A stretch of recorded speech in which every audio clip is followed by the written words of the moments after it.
अस्सलाम वालेकुम to all. तो जनाब, क्या हाल चाल है आप लोगों के? उम्मीद है आप लोग अच्छे और खैरियत से होंगे। तो आज हमारा लेक्चर नंबर 4 है, क्लास 9th, चैप्टर नंबर 1 हमारा चल रहा है और एक्सरसाइज 1.5 का ये मैंने क्वेश्चन नंबर 5 लिया है, क्योंकि इसको करने में बच्चों को थोड़ी बहुत डिफिकल्टी होती है। तो यहाँ पर 4 सवाल हमारे पास लिखे हुए हैं। मैं यहाँ आप लोगों के सामने क्वेश्चन नंबर 1 और क्वेश्चन नंबर 4 सॉल्व करूँ। तो क्वेश्चन नंबर 1 मैंने यहाँ पर लिखा हुआ है, तो इसको सॉल्व करने का तरीका ये है। सबसे पहले आप लोग हेडिंग में देख सकते हैं, उसने हमें कहा है find the value of x and y. हमें ये बताना है कि इन सवालों में एक्स और वाई की जगह पर कौन सा नंबर आए हैं। तो ये पहला सवाल है, आप देख सकते हैं इसमें एक्स जो है हमारा रियल नंबर है, वाई जो है हमारा और इमेजिनरी नंबर है। इमेजिनरी नंबर वो नंबर होता है जिसके साथ ये निशानी मौजूद होती है। इस निशानी का नाम आयोटा है। आपने सॉल्व करने के लिए सिर्फ ये करना है कि आपने रियल को इक्वल रखना है रियल के, यानी ये दूसरे वाले -5 के, जबकि आपने इमेजिनरी को इक्वल रखना है इमेजिनरी, यानी कि आपने इस तरह रखना है कि y आयोटा बराबर है दूसरे वाले इमेजिनरी के, यानी कि 5 आयोटा के। ठीक है बच्चों, अब आप देख सकते हैं कि यहाँ पर आपको कुछ रूल याद रखने पड़ेंगे। वो रूल ये है कि जब कोई भी प्लस का नंबर इक्वल के दूसरी साइड पर जाएगा तो वो कन्वर्ट हो जाएगा माइनस में। इसी तरह माइनस का नंबर इक्वल के दूसरी साइड जाके प्लस बन जाएगा। Same as it is multiply उधर जाके हो जाएगा डिवाइड। ठीक है, मल्टी यानी कि सब अपने अपोजिट साइन में चले जाते हैं। डिवाइड जो है वो दूसरी साइड जाकर मल्टीप्लाई बन जाएगा। तो आप यहाँ देख सकते हैं आयोटा और वाई, इनके दरमियान में कोई निशानी नहीं है, तो मल्टीप्लाई है। अब आयोटा उधर जाएगा डिवाइड हो जाएगा, यानी वाई इक्वल 5 आयोटा, वो मल्टीप्लाई इधर आके हो जाएगा डिवाइड। ठीक है, अब ये आयोटा आयोटा से कट जाएगा और y इक्वल 5 बच जाएगा।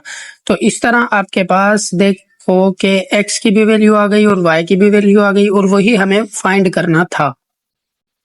अच्छा जी, अब इस एक्सरसाइज का क्वेश्चन नंबर 4 मैं सॉल्व कर रहा हूँ, क्योंकि कुछ स्टूडेंट्स को करने में थोड़ी सी परेशानी हो रही थी।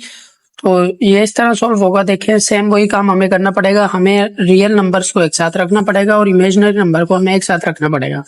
अब हम किस तरह रखेंगे? देखें, हम लोग इस तरह लिखेंगे, रेडिकल 5 फिर अपॉन 3, उसके साथ में x है, यानी कि ये वाला रियल नंबर, और दूसरे वाला रियल नंबर यानी कि 6 रेडिकल 3 अपॉन रेडिकल 2। ठीक है जी, रियल रियल के साथ आ गया। अब आपने वही रूल लगाना है जो पीछे हम लोगों ने अभी अभी सीखा है। आप क्या करेंगे, पहले जो 3 है यानी डिवाइड का नंबर, इसे इक्वल के दूसरी तरफ शिफ्ट कर देंगे, तो ये कुछ इस तरह बन जाएगा, रेडिकल 5 और x इधर रह जाएगा, और आगे 6 रेडिकल 3 अपॉन 2 ये पहले ही मौजूद है। तो अब ये जो 3 है यानी डिवाइड जो है, ये इस तरफ आगे हो जाएगा मल्टीप्लाई, यानी कुछ इस तरह से हो जाएगा। यहाँ एक और तरीका भी हम लगाते हैं, वो ये होता है कि हम 3 से दोनों साइड पर मल्टीप्लाई करवा देते हैं, फिर 3 दूसरे मल्टीप्लाई वाले 3 से कैंसिल हो जाते हैं और इधर 3 बच जाता है। तो बात एक ही है वो। अब यहाँ पर आपने x और रेडिकल 5 के दरमियान में कोई निशानी नहीं है, तो मल्टीप्लाई है, मल्टीप्लाई इधर जाके हो जाएगा डिवाइड, यानी आपके पास इस साइड पर x रह जाएगा, वहां पर 6 रेडिकल 3 अपॉन 2। सॉरी, मैं यहाँ पर रेडिकल लगाना भूल गया हूँ, मैं ये रेडिकल हमने लगा दिया। रेडिकल 2 ये पहले मौजूद है, अब रेडिकल 5 इधर आएगा, यानी कि अपॉन के नीचे जाएगा, यानी कि कुछ इस तरह से आ जाएगा रेडिकल 5। अब इन दोनों के दरमियान में कोई निशानी नहीं है, तो समझ लें आप मल्टीप्लाई है। उसके बाद आपने क्या करना है कि इक्वल का इक्वल लगा दिया, ये यहाँ पर 3 आएगा, अब आपस में मल्टीप्लाई, 6 3 ये बन जाएगा 18, रेडिकल 3 इसी तरह आ गया। ये दोनों आपस में, दो रेडिकल जब आपस में मल्टीप्लाई हो तो आप सिंपल उनके अंदर वाले रेडिकेंड को आपस में मल्टीप्लाई कर दें, यानी कि 2 5 ये बन जाएगा जनाब 10, और लगा रहेगा साथ में रेडिकल।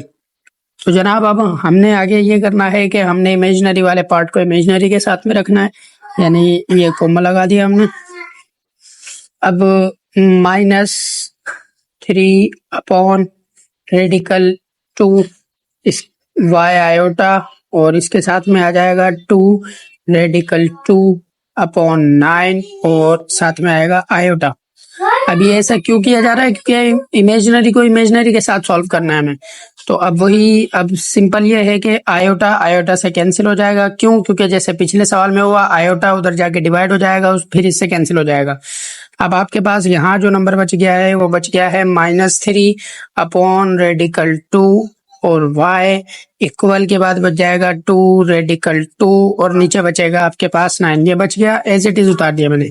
अब क्या करना है, डिवाइड वाला नंबर उधर जाएगा तो वो हो जाएगा मल्टीप्लाई, आपके पास बच जाएगा -3 y इज इक्वल, वहां पर पहले से 2 रेडिकल 2 अपॉन 9 मौजूद है।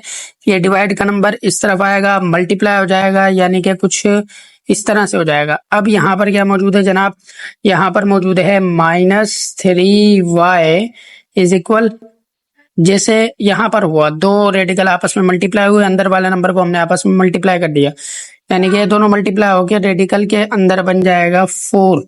ठीक है जी, यहाँ पर आ जाएगा 2 और नीचे आ जाएगा 9। अब क्या करना है हमने, अब हमने 3 को उधर लेकर जाना है, तो यहाँ बच जाएगा -y इज इक्वल 2 रेडिकल 4 और नीचे है जनाबे आला हमारे पास 9 और साथ में आ जाएगा हमारे पास 3। ठीक है ना, 3 वहां मल्टीप्लाई था, इधर आके डिवाइड हो गया, इन दोनों के दरमियान में कोई निशानी नहीं थी, जो मल्टीप्लाई आ गई। अब क्या होगा, अब ये होगा 2 और ये जो रेडिकल 4 है इसकी जगह पर 2 आ जाएगा। किस तरह आएगा अभी मैं आपको बता देता हूँ। फिर नीचे आ जाएगा 9 3 27 और अब जनाब हमारा लास्ट स्टेप रह गया है 2 टू द बन जाएगा 4 और नीचे आ जाएगा 27 और ये -y इधर लिखा जाएगा, लेकिन इधर सिर्फ y लिखा जाएगा और माइनस इसके साथ में लग जाएगा और ये बन जाएगा आपका आंसर। यहाँ पर आपको y की वैल्यू मिली है और यहाँ पर आपको मिल गई है x की वैल्यू। इस तरह से हमारे पास x और y दोनों की वैल्यूज मौजूद हैं। अब सवाल यह है कि ये रेडिकल 4 जो था, यहाँ पर भी रेडिकल 4 था, तो यहाँ पर आकर ये 2 किस तरह बन गया। तो ये बिल्कुल इजी है, आपने रेडिकल 4 इस तरह मेरे पास लिखा हुआ है। अब मैं रेडिकल 4 को इस तरह भी लिख सकता हूँ, यानी 4 की जगह पे 2 मल्टीप्लाई 2 लिख सकता हूँ। वो कैसे, आपको पता इस तरह लगेगा कि आप 4 के फैक्टर निकालने हैं। देखिए 2 को 2 टाइम बढ़ेंगे 4 आ जाएगा, फिर 2 को 1 टाइम पढ़ेंगे 2 आ जाएगा। अब जब भी रेडिकल के अंदर एक जैसे दो नंबर आ जाए, यानी उनका पेयर कंप्लीट हो, तो उस नंबर को हम एक मर्तबा लिख देते हैं। ठीक है जनाब, अब इस तरह ये हुआ कि आपको x की वैल्यू भी मिल गई और y की वैल्यू भी मिल गई। अब इसके 2 सवाल मैंने सॉल्व किए हैं। अगर आपको और कोई सवाल सॉल्व करवाना है तो आप मुझे कमेंट कर सकते हैं।